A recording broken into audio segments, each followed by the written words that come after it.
Hello everybody and welcome to the highlights package for the Malaysian Grand Prix in the Virtual Open Wheel Series Season 5, first broadcast on the 4th of January 2020, the first race of a brand new decade, a seemingly normal year we thought at this stage, very naively. And the big news from the driver market in this particular race was that Jacob Reid came in as a substitute at Reedingame, his first race since carrying the team in Season 3 to very lofty heights indeed. And as for the championship, something that was really hotting up at this stage, Max Reichel did indeed have the lead. However, it was a slender lead and Kalpasic was really knocking on the door after clearly having the pace to challenge for the title. Other than that, I'll hand you over to the commentary team of the younger version of myself, and I believe A. Mahmood, either that or T. Bence. I can't quite dig up the list for who we had on commentary for this particular race, so I do apologise for that. Well, let's enjoy the highlights. And we'll actually go to the... Well, there's no good camera angle on this track to capture this start. So we'll go... Unfortunately. ...to the back. And as you can see, a few issues further on back.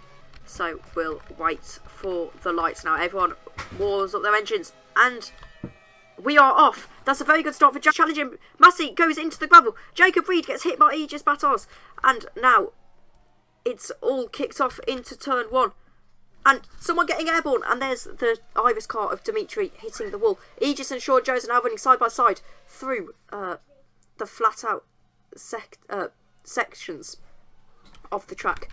So we run Joe Gillett, Jakob Kalpasic, Aegis Batters, Sean Jones and Jacob Reid. Massey, who was our pole sitter, is now in P10. Not a very an ideal start for him to say. Dimitri Maldonado goes for a move. Sorry to cut you off. Dimitri goes for a move around the outside of Massey, but he gets cut off and sandwiched by Max Krauset. Who is he going to let his team boss past? He hits him, actually.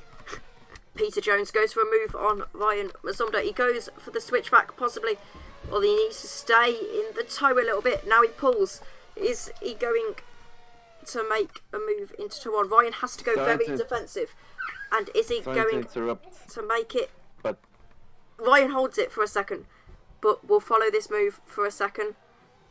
And Peter looks like he's made the move stick. And so the audio cut out of this part of the stream, so I will rejoin you for the minute.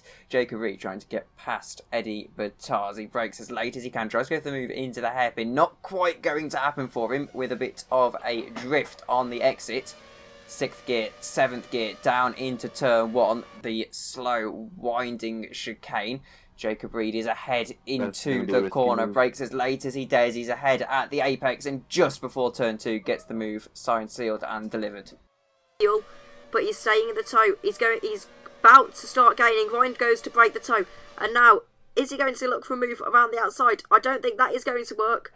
But he might get a better run of him heading down the straight now, and he's got a better exit. Ryan squeezes him, but Valentin now has the better exit and has the inside line heading into turn 1. Ryan moves to try and get into the slipstream. Sean Jones also pressurising Massey back. Ryan goes to the move, but he's just edged out by Valentin. Is Valentin going to be able to hold it? It looks like he has. They make a little bit of contact, so Valentin has made the move stick. Massey now going to pressurise Ryan to try and gain. Jacob has managed to get past both edges as early as we've shown, and he's also gained. So Aegis is going to have to try and have a run at him, and look at how much time he's made up in the braking zone.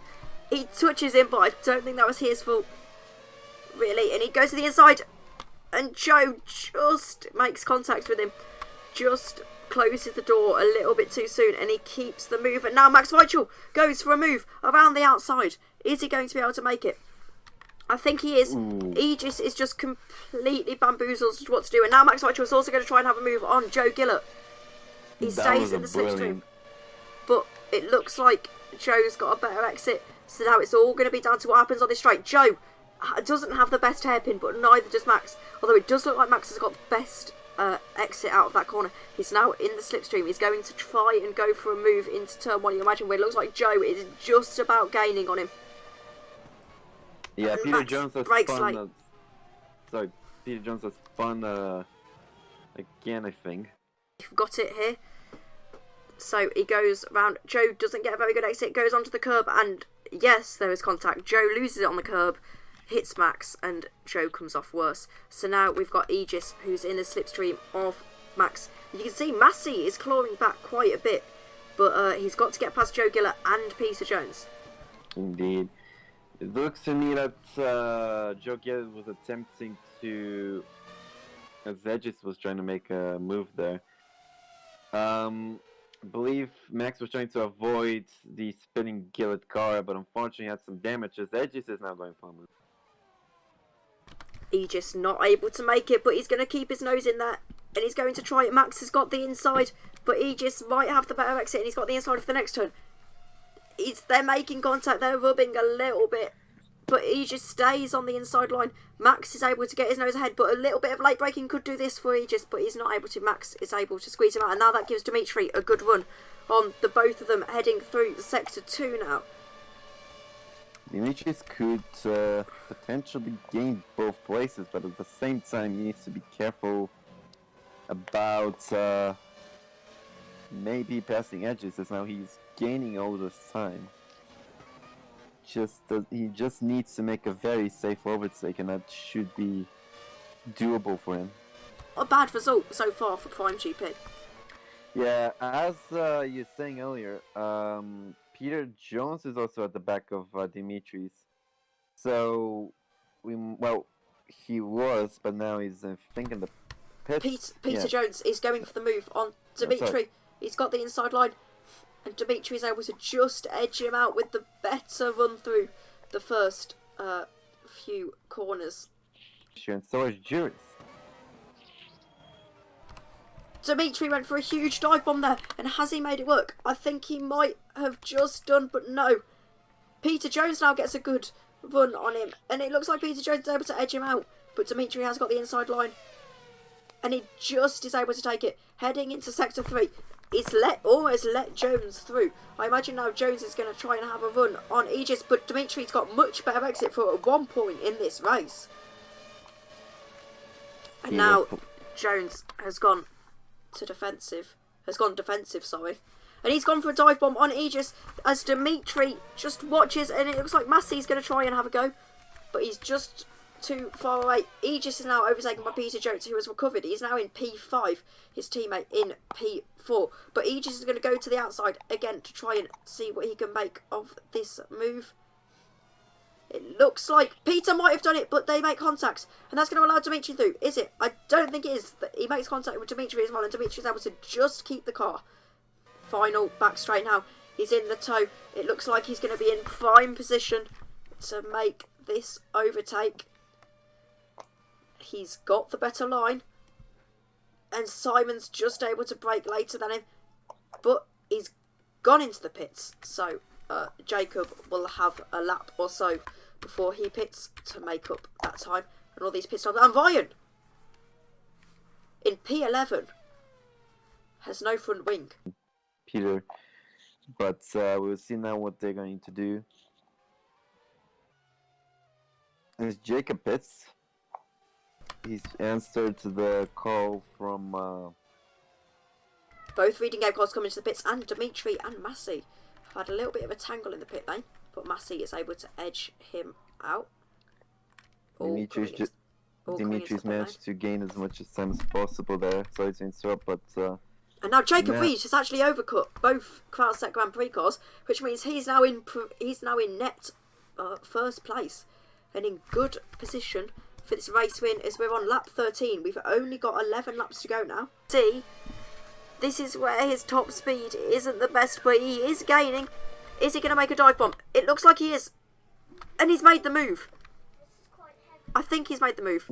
He's got it, and it looks like that is a deal done for Dimitri. So far, it's been dominated by one man. Max Mitchell going for a move on Dimitri, but he isn't able to do it. Dimitri edges him out, and now suddenly they're starting to see at the top of their screens Jakob Kalpasic. And as Max goes for a move but isn't able to make it, we're going to have a quick look at how many laps there are left. So we have only got 5 laps left in this Grand Prix. And he makes contact with Max. Ooh. If he'd have just avoided that contact, that was possibly his option to take the position. And Dimitri, there's contact made. And now Massey's in the best position to make this move, heading on to the end of Sector 2 and Sector 3 of this lap. Max goes defensive, and you can just see Massey not able to make anything, but he goes to the outside. I don't think that's going to work. No, that's going to gain time for Dimitri, who's now right behind again.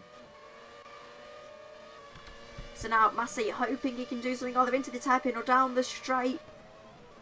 All he needs to do is get a good exit out of this corner, which it looks like he's done. Get into the toe and then make a move into the hairpin. Max is making sure that he only has the outside line to go to. And it looks like he's going to go for it. And still, Max Weichel is just defending for his life. And Massey's now got the toe. It looks like this could be a move. You can see them all bounding down to turn 1 and turn 2. Dimitri also trying to look what he can make of this. And Massey goes for the move, and that's not going to work. And is that allowing Dimitri a run on him? I don't think it is. Massey is still gaining on Max Weichel. And Max Weichel goes into the gravel. Is that going to let Dimitri through as well? I don't think it is. Max Weichel still half out of control.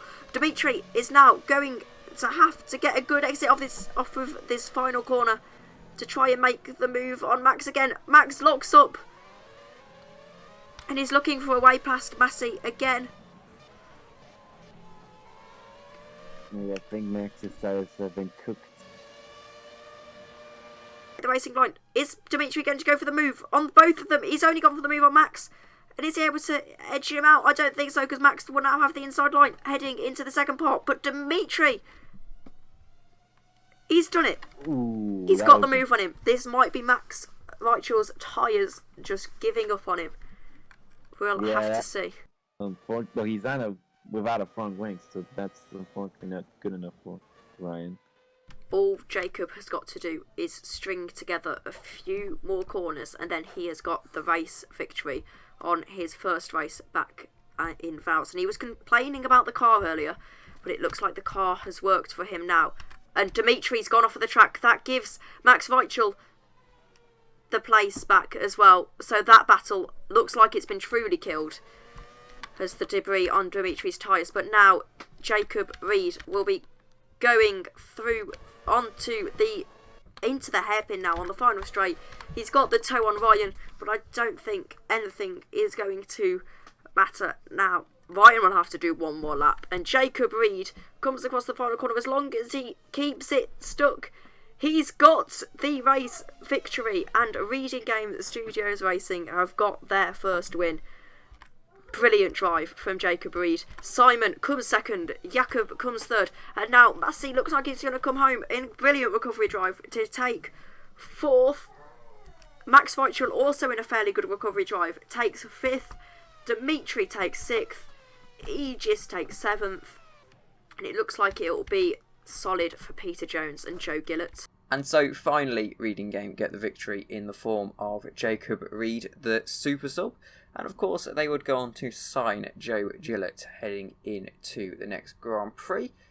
And other than that, Max Weichel, a solid P5, doesn't do him any favours in the championship, with his rival Kalbasic finishing in third position. So it really was hotting up heading into the last 9 rounds of the season. Other than that, I'll keep the highlights coming thick and fast as quickly as possible. It's taking quite a while to edit them now. We're getting into the more obscure races. But other than that, I'd like to thank you very much for watching, and I'll see you all later. Good night.